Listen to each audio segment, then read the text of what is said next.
शिव हनुमान युद्ध की महागाथा। त्रेता युग के उत्तरार्ध की बात है। श्री राम का राज्याभिषेक हो चुका था। अयोध्या स्वर्ण नगरी की भांति चमक रही थी। हर दिशा में श्री राम का राज्य की कीर्ति व्याप्त थी। लोग सुखी थे, धर्म प्रतिष्ठित था और राक्षसों का नामो निशान मिट चुका था। परंतु इस संसार में जब भी स्थिरता आती है, ब्रह्मांड उसे परखता है। ईश्वर भी अपने भक्तों की परीक्षा लेकर उनके ज्ञान को और गहरा करते हैं। यही हुआ उस समय भी। एक अयोध्या में हनुमान का वैभव। हनुमान श्री राम के परम भक्त उस समय अयोध्या में श्री राम की सेवा में निरंतर लीन रहते। वो राजसभा में रहते, राज कार्य में सहायता करते और श्री राम के चरणों की रक्षा भी करते। राम उन्हें अत्यंत प्रेम करते थे। अयोध्या में हनुमान के बिना कोई कार्य नहीं होता था, न पूजा, न सभा, न यात्रा। उनका नाम सुनते ही लोग झुक जाते। देवता तक उनकी भक्ति की सराहना करते। ये देखकर कभी कभी कुछ देवगणों में जिज्ञासा उठती, क्या हनुमान वास्तव में भगवान के समान है? और यही प्रश्न एक दिन कैलाश तक पहुंचा। दो कैलाश पर संवाद। भगवान शिव कैलाश पर पार्वती के साथ विराजमान थे। नंदी गण और भूतगण वहां उपस्थित थे। उसी समय नारद मुनि वीणा बजाते हुए पहुंचे। नारद मुस्कुराए और बोले, जय शंकर, मैं एक अद्भुत समाचार लाया हूं। शिव ने मुस्कुराकर पूछा, क्या बात है देवर्षि? तुम्हारी मुस्कान किसी नए लीला वृत्तांत का संकेत देती है। नारद बोले, त्रेता में श्रीराम का राज्य चल रहा है। वहां एक वानर है, हनुमान। उसकी भक्ति ऐसी है कि स्वयं राम भी उससे प्रसन्न होकर कहते हैं, हे हनुमान, तुम मुझसे अभिन्न हो। देवता तक उसकी महिमा गाते हैं। पर अब यह चर्चा फैल चुकी है कि हनुमान से बड़ा कोई नहीं, यहां तक कि भगवान शंकर भी नहीं। यह सुनकर पार्वती मुस्कुराई।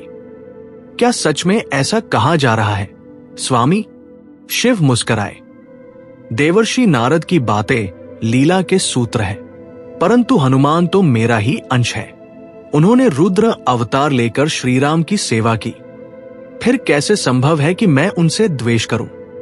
नारद बोले, मैं तो केवल संदेशवाहक हूं प्रभु। पर यह सत्य है कि उनकी भक्ति अब इतने चरम पर पहुंच चुकी है कि कई लोगों में यह चर्चा है कि भक्ति ही ईश्वर से श्रेष्ठ है। कहा जा रहा है कि हनुमान तो स्वयं शिव से भी आगे बढ़ चुके हैं। शिव मौन हो गए। क्षण भर के लिए उन्होंने नेत्र बंद किए, फिर बोले, यदि यह लीला है तो उसका परिणाम भी होगा। यदि हनुमान को परम भक्ति की प्राप्ति हुई है तो मैं ही उसकी परीक्षा लूंगा। नहीं, युद्ध के लिए नहीं, सत्य के उद्घाटन के लिए। पार्वती ने मुस्कुराकर कहा, तब जाइए स्वामी, आपके शिवत्व और उनके हनुमानत्व के मिलन से ही जगत नई दिशा पाएगा। 3 शिव का रूपांतरण। शिव ने अपनी जटाओं को बांधा, त्रिशूल उठाया और अपने रुद्र अवतार में ध्यानस्थ हुए। क्षण भर में उनका शरीर भयंकर तेज से भर उठा। उनके नेत्रों से अग्नि की ज्वालाएं झलक रही थी। उन्होंने पार्वती को प्रणाम किया और कहा, अब मैं परीक्षा लेने जा रहा हूं, परंतु वहां मैं शिव रूप में नहीं जाऊंगा, बल्कि एक तपस्वी रूप में। और वे अदृश्य होकर अयोध्या की ओर चल पड़े। 4 अयोध्या के द्वार पर तपस्वी। अयोध्या के उत्तर द्वार पर एक अद्भुत योगी प्रकट हुए। उनके मस्तक पर भस्म लगी थी, गले में रुद्राक्ष की माला और त्रिशूल हाथ में था। उनका तेज ऐसा था कि देखने वाला अचंभित हो जाए। हनुमान वहां द्वार पालन कर रहे थे। उन्होंने विनम्रता से कहा, हे महात्मा, बताइए किस प्रयोजन से आए हैं? ये श्रीराम की अयोध्या है। शिव तपस्वी रूप में बोले, मैं शिव भक्त हूं और सुना है कि यहां एक वानर है जो स्वयं को शिव तुल्य समझता है। हनुमान झुक गए, मैं वही दास हूं, परंतु मैं किसी से तुलना नहीं करता। मैं तो केवल अपने प्रभु श्रीराम का सेवक हूं। शिव बोले, सेवक होना अच्छी बात है, परंतु तुम्हारे कारण अब ये चर्चा है कि तुम सबसे श्रेष्ठ हो। क्या तुम सिद्ध कर सकते हो कि तुम्हारी भक्ति मुझे भी मात दे सकती है? हनुमान फोल्डेड हैंड्स बोले, हे महात्मन, मैं किसी से श्रेष्ठ नहीं। यदि आप मेरी परीक्षा लेना चाहते हैं तो मैं तैयार हूं। मेरे लिए तो केवल राम ही परम है। शिव ने मुस्कुराकर कहा, तो आओ देखें कौन की शक्ति प्रबल है, तुम्हारी भक्ति या मेरा रुद्र बल। और इस प्रकार वह दिव्य युद्ध प्रारंभ हुआ। 5 शिव हनुमान युद्ध का आरंभ। कैलाश की गूंज जैसे अयोध्या में फैल गई। वायु तीव्र हुई, आकाश में बादल छा गए और पृथ्वी कांप उठी। हनुमान ने श्रीराम का स्मरण किया, जय श्री राम। उनके शरीर से अग्निग ज्वालाएं उठीं, पर उनका हृदय शांत था। शिव ने त्रिशूल उठाया। उन्होंने मृदु स्वर में कहा, देखो वानर, ये त्रिशूल देवता और असुर दोनों को भस्म कर चुका है। हनुमान ने उत्तर दिया, और ये हनुमान का नाम भी वह है जो श्रीराम के प्रेम से देवताओं को भी नत करता है। शिव ने त्रिशूल फेंका। त्रिशूल आकाश में चमक उठा। हनुमान ने तुरंत अपनी पूंछ से उसे लपेट लिया और आकाश में उछाल दिया। त्रिशूल घूमता हुआ वापस शिव के पास आ गिरा। शिव मुस्कुराए, वाह रुद्रांश, तुम्हारी लीला तो अद्भुत है।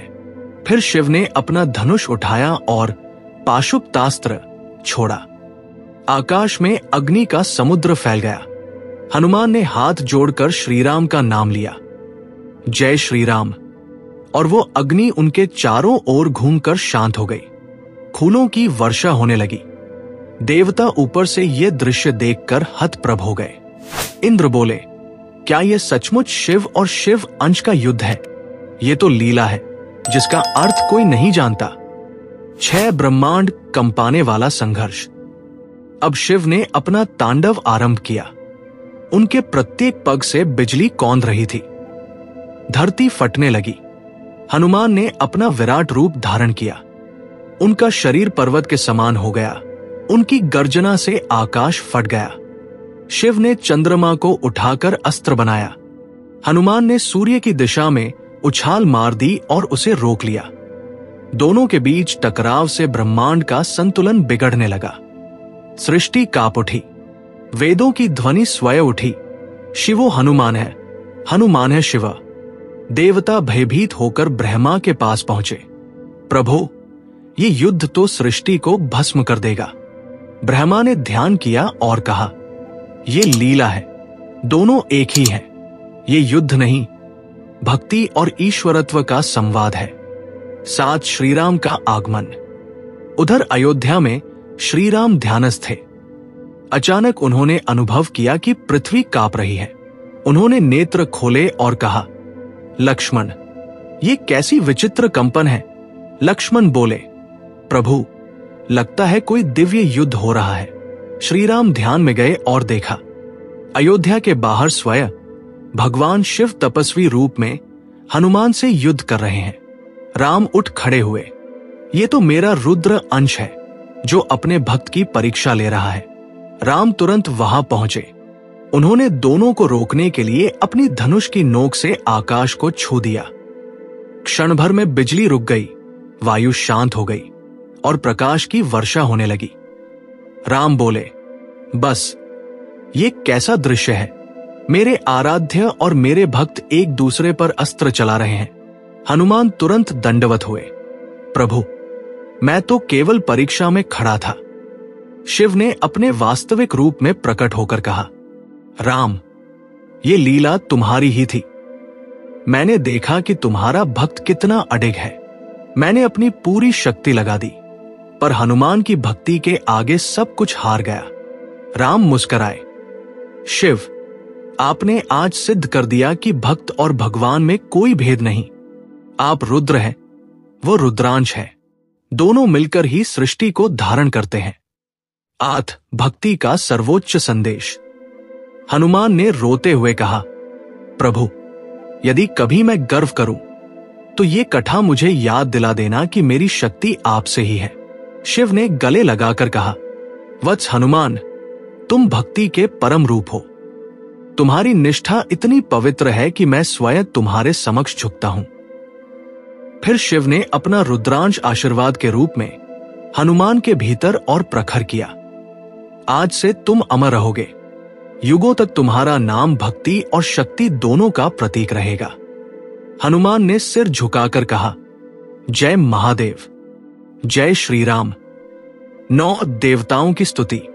आकाश से फूलों की वर्षा हुई।